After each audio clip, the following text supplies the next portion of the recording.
What's going on, everyone? Welcome back to my YouTube channel. Before I get into this video, be sure you click that subscribe button, hit that notification bell for new videos on my channel and to know when new videos will drop.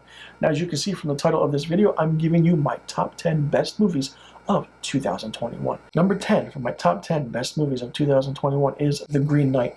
I absolutely love how this movie was done, the fantasy aspect of it, the way things were done, and how Dev Patel was really good as an actor is really interesting.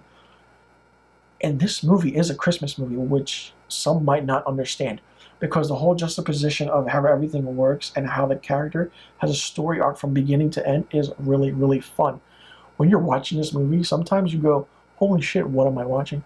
But when you see how everything is put together from beginning to end, it's a cinematic filmmaking at its best. It's really surprising, it's really fun, and the whole aspect of this, mythical creature is really fun. And if you've never seen this movie, please do so, because it's one of those movies that is probably underrated for 2021, but it made my top 10 list. So number 10 for my best movie of 2021 is The Green Knight. Number 9 of my top 10 best movies of 2021 is The Guilty. Jake Gyllenhaal gave a fantastic, rare performance that I've never seen. But the whole aspect of seeing where this movie took place and Jake Gyllenhaal riding this wave of an hour-and-a-half movie in one setting in a police dispatch station is really, really crazy. Not knowing what his character's going through, but the aspect, the thrill, it was so well done, it was interesting. It kept you on the edge of your seat, even though you didn't see the other characters that he was talking to. And when you find out the cast of actors that were cast to play these roles, it's mind-blowing. And sometimes, I still can't believe some of these actors actually did this just to be a speaking role for maybe 2 minutes or maybe 45 seconds at a time, and that's it. And working with Jake Gyllenhaal, utter disbelief and amazing. So number 9 for my best movies of 2021 is The Guilty. Number 8 for my best movie of 2021 is Mortal Kombat. I don't care what anybody says. I've been a fan of this franchise since the video games, since the first movie came out in 1995. I am a fan of Mortal Kombat Annihilation that came out in 1997. Yeah, it's a shitty movie, but it's a fun, shitty movie. And when I heard that James Wan was producing another Mortal Kombat movie, but with updated things, it was really fun. Fatalities are in this. Having Hiroyuki Sanada play Scorpion, the Sub-Zero character, everything made sense. The whole scene, the classic Liu Kang, Raiden, Kung Lao, Sonya, Jax, and, I wasn't a fan of Cole Young. I feel like Louis Tan could have done something better. And I feel like that character was Liu Kang when it started out as an early script. And then this just progressed into, okay, let's put a new character in it. And they did that. I love the beginning of seeing the, with the Lin Kuei and how everything happened with the Sub-Zero and Scorpion gang and the clan was really fun. And for me, this movie just made sense.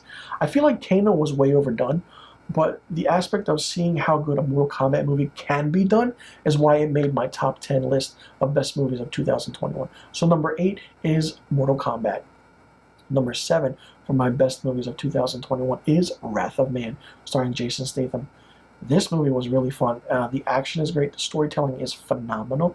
The whole arc of from the beginning to end, understanding what's happening is good. And when you find out who Jason Statham's character is in this movie, you will go batshit crazy, and you understand why he's doing what he's doing. From start to finish, this is a great, great movie. The action is great, and how he carries himself, Jason Statham, in this movie is really, really good. And the twist of how things are done is really different than what you usually see. I mean, Guy Ritchie directing, Jason Statham is always good, and anytime they collaborate on a movie, it's going to be fun. And even though critics criticize the plot and the action sequences, what made this movie really stand out was how the action and everything coexisted with the story, and how Guy Ritchie just did his filmmaking, and it was great filmmaking at his finest. So number 7 on my list of best movies of 2021 is Wrath of Man. Number 6 on my list for my best movies of 2021 is The Suicide Squad. This movie, from start to finish, is fun. James Gunn knows what he's doing. He wrote and directed a phenomenal, phenomenal comic book movie with seeing Idris Elba, lead this movie to John Cena, and having Sylvester Stallone play King Shark, and then all the underlining factor of having Margot Robbie's character have a bigger role than she did in the Suicide Squad movie, directed by David Ayer. This movie was good. It made sense, and I feel like it worked in the DC universe that DC is trying to make. I can't not mention this movie and smile and laugh because there are some great, great scenes in this movie, and the dry wit, the violence, and the comedy timing of what James Gunn knows and how he writes and how he directs just works. Idris Elba was very surprising in this, and I'm usually not a fan of how certain movies he does, but in the Suicide Squad, he was really, really good. I love this movie because it's James Gunn. James Gunn knows how to make a comic book movie. James Gunn understands the fans and what they want, and this is what you get. And I'm pretty sure Warner Brothers and DC were very happy with this movie. And, even though it didn't get that much praise at the box office, it was a surprise hit, and it was a good movie. Everything made sense, and it was cohesive, unlike the first Suicide Squad movie. And this is a whole reboot of the franchise, and I would love to see James Gunn do another sequel to the Suicide Squad with the character of John Cena's Peacemaker, because that character really stole the movie, and along with Idris Elba and Margot Robbie. Margot Robbie was really tolerable as Harlequin, and it was fun to watch, and I absolutely loved every second of it. So number 6 on my top 10 best movies of 2021 is The Suicide Squad. Number 5 for my top 10 best movies of 2021 is The Tragedy of Macbeth. Now, let me tell you the filmmaking aspect of this movie by Joel Cohen, which he also wrote, and having Denzel Washington as Macbeth, Frances McDormand as Lady Macbeth, and seeing other supporting actors in this movie that you know of, that you've seen in other films, is really, really good. The black and white feeling was great. The setting, the landscape was mind-blowing. It felt like an Ingmar Bergman movie, and if I may say so, this is like the seventh seal of what movies are. This is Joel Cohen's seventh seal. And if you don't know what the seventh seal is, that starred Max von Sydow, where he plays chess with death. And if you've never seen that movie, please do so. Then you understand what I'm talking about when this movie is why it's on my top 10 list of 2021. The underlining fact of how everything works, the slow pacing, the beat, the cinematography is utter disbelief, mind-blowing. And if you've never seen how Joel Cohen works, I feel like this probably is his best filmmaking ever. The way the story was, the way the acting was. I was engaged. My eyes were stuck and glued to that screen every single scene and every minute until the very end. I absolutely love this movie for what it is. If you've never seen it, please do so. If you don't know the metaphors I'm meaning with the seventh seal or Ingmar Bergman, then you're not a filmmaker like myself, and you don't know what good filmmaking is. So number 5 on my list of top 10 best movies of 2021 is The Tragedy of Macbeth. Number 4 for my top 10 best movies of 2021 is Spiderman No Way Home. This movie from start to finish is fun. It's the best Marvel movie and the best Spider-Man movie. I want to get that out of the way now. And I'm probably going to get a lot of shit for that, but I really don't care because everyone has different opinions on how they rate certain movies. And for me, when you bring in certain characters from other universes into one big movie, which is how the pacing is done, it's really good. The action sequences were great. The comedy sequences were great. The emotional timing and aspect and the arc of what Peter Parker's character and what Tom Holland's Peter Parker has gone through since he was introduced in Captain America Civil War is mind-blowing and insane. And it just goes to show anything is possible. And it's really, really fun. This movie is the talk of 2021, and that's why it made my list on the top 10 of best movies of 2021. I'll be surprised if this is on anybody's worst list of 2021, because fans and comic book fans like myself, Marvel fans like myself, find that this is definitely in the top 10 or even top 5.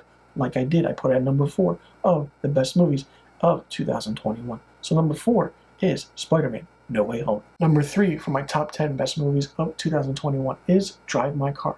It's a Japanese movie from Japan, and it's one of those movies where you don't expect to expect what you see when you watch this movie. It's a travel movie. It's one of those movies where the characters just become one with each other, and it's really interesting. The cinematography is great. The aspect of the acting is really good. And this movie came out of nowhere. Nobody really knew what it was. And then when it started becoming top 10 on everyone's, top 10 movies of 2021, it was really interesting. And when I saw it, I was really blown away at the filmmaking. Other people who aren't, fans of filmmaking or aspects of how this movie is made will find it very, very boring. But to me, it actually makes sense of how each character in this movie has an arc where everything comes together in the end. And it's just really heartfelt and warming. And it's just one person driving someone else to a destination, but in a way where it's just a long voyage of trying to understand yourself. And I feel like that's what this movie was. It's really well done. It's really interesting. And I'm pretty sure it's going to be done in an American remake version, but it's not going to be as good as what this movie is. So number 3 for my top 10 best movies of 2021 is Drive My Car. And my number 2 movie for my top 10 movies of 2021 is The Power of the Dog. Jane Campion wrote and directed a phenomenal movie with Benedict Cumberbatch leading a great cast of Kirsten Dunst, Jesse Plemons, and Cody Smith-McPhee. The arc of what this character Phil Burbank goes through is really, really fun and really, really interesting. But seeing anytime the presence and the fear that Benedict Cumberbatch character brings into these characters in this movie, you just watch, you're like, holy shit. When he enters a room, everything stops.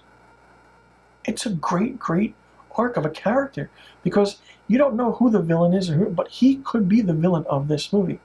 And I do want to say he's not. But I did love how Jane Campion made a movie where, she did the piano in 1993, and from then on, she solidified herself. She's made other great movies, but 1993 was the piano, and it took her a while until she did another good movie like The Power of the Dog. This is a great movie from start to finish. If you've never seen it, check it out. This movie is a very, very powerful movie from start to finish. If you don't understand what's going on, you need to actually watch and understand, or maybe watch it again. Sometimes with how slow going this movie is, I'm pretty sure people won't watch it a second time. But if you watch it just to watch it for the first time, then do that. But if you're a filmmaker and if you have that filmmaker aspect in mind like myself, watch it for a second time and gather everything in because it's really, really fun. So number 2 on my list of best movies of 2021 is The Power of the Dog. So now here we are, my number 1 best movie of 2021. And that honor goes to Dune, directed by Denis Villeneuve. I love this movie. The sci-fi aspect is great. The whole character aspect is great. The directing is great. The writing is great. The cinematography, the whole sound and how everything worked is really good. And just having that feeling of being on different planets in the universe and on Arrakis or here and there, seeing Jason Momoa, Dave Bautista, Oscar Isaac, Josh Brolin, Timothée Chalamet, Rebecca Ferguson. It was good. The movie was not boring at all. Some critics say it was boring, it was slow going. But the way Denis Villeneuve actually made this movie for what it is, because he's known as a sci-fi director. He did Arrival. He's done Prisoners. He's done Blade Runner 2049. He captures moments and essences that make you feel like you know what you're watching when you're watching a sci-fi movie. And I feel like he needs to remake certain classic sci-fi movies just to see his take on certain things. Because there are sci-fi movies out there that take place on different planets, different aspects like space, time, travel here and there. But with Dune, it was one of those things where he knew what the source material was and he put that on the screen. The original Dune, while it was interesting for its time and it had really familiar actors, it just didn't work. And when you watch this movie compared to the original, it's really, really campy. The original is really campy. Dune is a phenomenal movie, and I actually watched it 3 times because I loved the whole style, the costumes, the set, the makeup. Oh, it was so pristine and so beautiful. I'm kissing it because it's so, so good. So number 1 for my best movies of 2021 is Dune. So let me know in the comment section below what you thought about my top 10 best movies of 2021. Do you agree with it? Do you disagree with it? What are your top 10 movies of 2021? Did you like my rating, and did you like my, where I put them, and would you change things around? And what is your best movie of 2021 and why? Let me know in the comment section below, and let me know your top 10 or your top 5 movies of 2021. Like I said, I loved every single one of these movies that are on my top 10 list. Some might be surprising to some of you, but hey, we all have our opinions on how we watch movies and what films we like. So let me know in the comment section below about the questions I just asked, and I'll see you guys in my next video.